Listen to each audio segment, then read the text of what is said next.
Good afternoon, everyone, and welcome to the Pipe Report. So, if you've heard me in the past, you have no doubt heard me say that Nancy Pelosi should be in a psych ward. She is clinically insane. She is the female version of John McCain, just less pugnacious. And now, people are starting to actually see that. People are actually calling for her resignation. It should have happened years ago. This should have happened especially after the 2016 election, since the Democrats are down over 1,000 elected official seats since 2010. They have recently just lost a race in Georgia where it was a record spending spree there, and the Democratic Party itself spent over $30 million on their candidate, Ossoff. I think John Ossoff was his first name.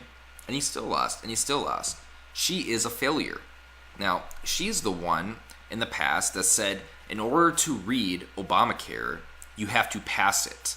So she wouldn't even let people back then read the bill. And then recently now, when the Senate Republicans were in a back room writing the new bill for the healthcare, she made the exact same statement that this is not fair that we can't be read it, that they say that you got to pass it for us to read. This makes no sense.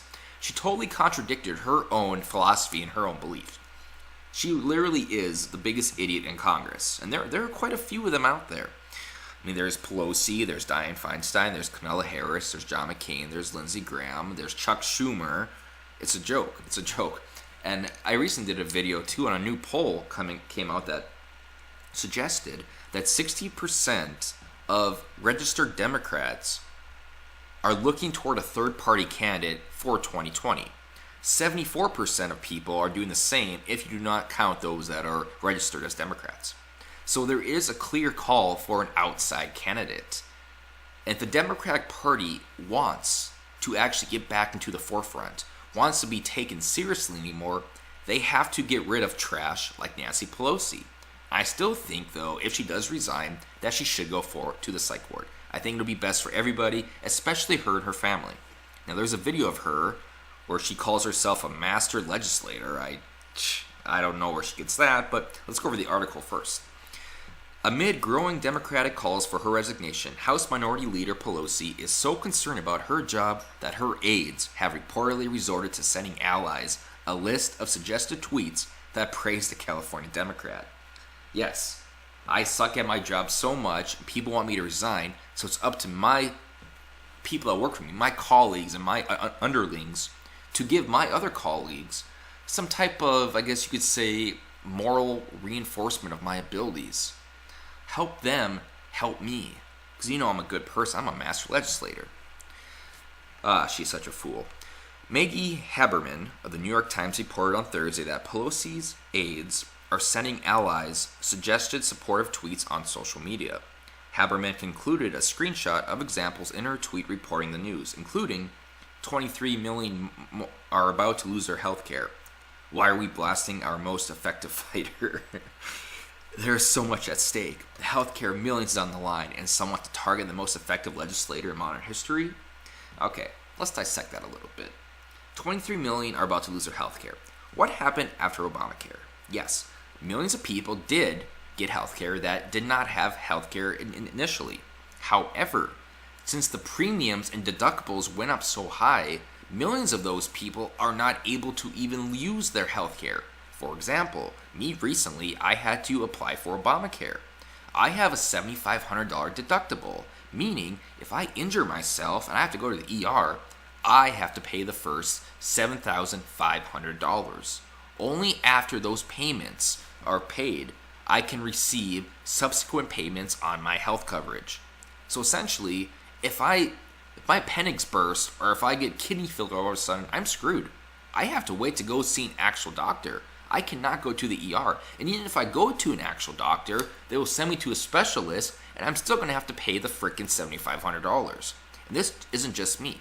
This happens all over the country. All these people that they're afraid of losing health care, they're neglecting the people that under Obamacare are getting screwed. That they can't help themselves. That their health care is actually worse now than it was pre-Obama. But no. They look at figures, and since it looks better that less people are uninsured, they think it's all automatically better for the overall general public. That is simply not true. We cannot get distracted, another example read. Nancy Pelosi unifies her caucus and delivers all the time. We must stay focused. Yes, delivers all the time, except for the 2016 election, except for most recently in Georgia, except for the Democratic Party being down 1,000 seats in the last 6 years. So what is she doing exactly? What is she good at? Calls for Pelosi's resignation escalated after Democratic candidate Jon Ossoff lost a special election to Representative Georgia's 6th congressional district on Tuesday. Pelosi was a great speaker. She is a great leader, but her time has come and gone, said Kathleen Rice of New York, one of the congressional Democrats applying to replace Pelosi on Thursday. I believe that she is not the leader for the future Democratic Party. It's that simple. Yes, welcome to reality, Congresswoman Rice. Welcome to reality. This is why the Democrats are failing so badly. It has nothing to do with, well, I guess it does have to do with their party being foolhards that don't understand anything about basic economics. But anyways, I digress. Pelosi brushed off the mounting of critiques at a Thursday news conference, calling herself a master legislator and a strategic, politically astute leader. I don't think she can even remember her name half the time. A Twitter search revealed that only a handful of people appear to have posted the tweets suggested by Pelosi's team, including her former communications director and former scheduler. Let's hear her in her own words. You want me to sing my praises? Is that what you're saying? Why should I? Well, I'm a master legislator. I am a strategic, politically astute leader. I am my leadership is recognized by many around the country, and that is. I wonder if she had to study these before she came out. She kind of looks like she's grasping at straws here, trying to properly delineate her own mentality and her own behavior. I don't think it's really working too well for her, though. In the country, and that is why I'm able to attract the support that I do, which is essential to our election, sad to say. She supports the attraction that she does. I will say it for the third and final time. Down 1,000 elected official seats since 2010. People like to say she was a good Speaker of the House. No. Nancy Pelosi hasn't been good at anything besides spewing bullshit. Anyways, I've been saying this for months, and if she does have to resign because of her own incompetence and her own, I guess you could say, her lack of reason, maybe, possibly would be a good analogy. I wouldn't say I would miss her, but I think it would actually help the Democrats, so who knows, maybe it kind of might be a double-edged sword. I want to see her gone. I want to see her get the help she needs in a hospital, but at the same time, she destroys her own party so much that it's kind of imperative to have her around. But I guess we'll see how things go. And I'm done.